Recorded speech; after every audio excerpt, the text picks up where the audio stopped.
bakunzi mudukurikiye muraho, ngiye kubabwira inkuru yambayeho. Nakundanye n'umuhungu, ariko uwo muhungu ntabwo twakundanye igihe kinini, ariko muri icyo gihe twamaze gukundana ntabwo twakomezanye, twahise dutandukana. Kuba twaratandukanye si uko yari mubi, si uko yaragayitse, si n'uko atari umusore mwiza kandi ushyitse, ahubwo nuko yambihirizaga mu gihe cyo gukora imibonano. Igihe cyo gukora imibonano yashakaga gukorera imbere gusa, kandi njye nkunda umuntu nyayo. Muri icyo gihe rero nabonye ko ntashobokanye nawe, kubera ko namwibwiraga n'ibyo nifuza ntabikore, agakora ibimujemo. Nyuma rero nabonye ko abasore badashoboye ari abo kumviriza gusa, kuko nabwo naje gukundana n'undi muhungu w'umusore. Nyuma y'uwo nguwo nawe bimbera uko nguko, naje gufata umwanzuro rero wo kwikundanira n'abapapa, n'umupapa ufite urugo, ufite umugore n'abana wubatse.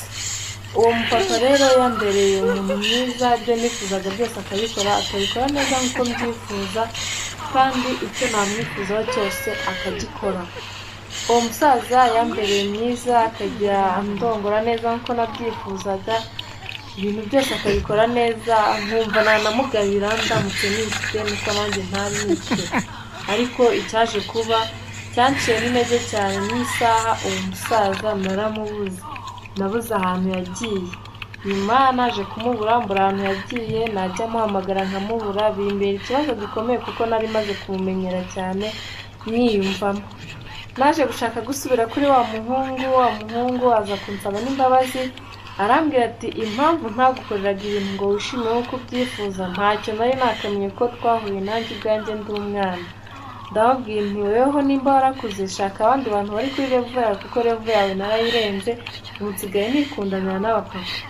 Arambwira ati ndakwinginze reka dusubirane kandi dukomezanye, nzajya mbikora neza nk'uko ubyifuza, nushaka n'icyo ushaka nzajya nkiguha, ariko dukomezanye. Naramuhakaniye mubwira ko bitashoboka, kuko numvaga abasore ari abana cyane kuri njyewe, nubwo nanjye ntari nkuze cyane bihagije, ariko nari ngezeho nikundanira n'abantu bafite urugo, kuko nabonaga aribo bazi ubwenge, bakora ibyo umuntu yifuza hanyuma bakagendana neza. Nyuma rero umuhungu wakomeje kunsaba imbabazi, ndanamukundira turasubirana n'ibyo koko, ariko ikintu cyaje kumbabaza ntabwo yari yakabimenye nk'uko yabimbwiraga, gusa nari namwakiriye uko ari, numva binyuze ntacyo bintwaye, ariko nawe akazajya aca inyuma akajya guhura n'abandi bakobwa kandi b'inshuti zanjye, bikambabaza. Kandi abo bakobwa bakagaruka bakabimbwira, nanone bikaba ikindi kibazo. Nafashe umwanzuro wo kuva ku basore burundu, abasore ndabareka, nikundanira n'abapapa bafite urugo, kuko nabonaga aribo bazi gukora ibintu neza. Wa musaza naramubuze, mubwira ibirengero, nza kubona undi musaza wubatse ufite abana 4 ndetse banduta nawe tungana, turakundana, akazajya abinkorera neza. Yansweye neza pe, yaranshimishije nk'uko nabyifuzaga, ariko nawe naramubuze.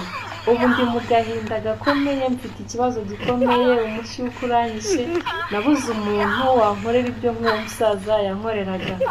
Uwumva ari tayari, wumva wiyaminiya, wumva yabibasha yanshaka, akanswera neza akamfubura, kuko mfite umushyuko maranye iminsi. Wifuza gukurikirana ibiganiro byacu wakanda kuri subscribe.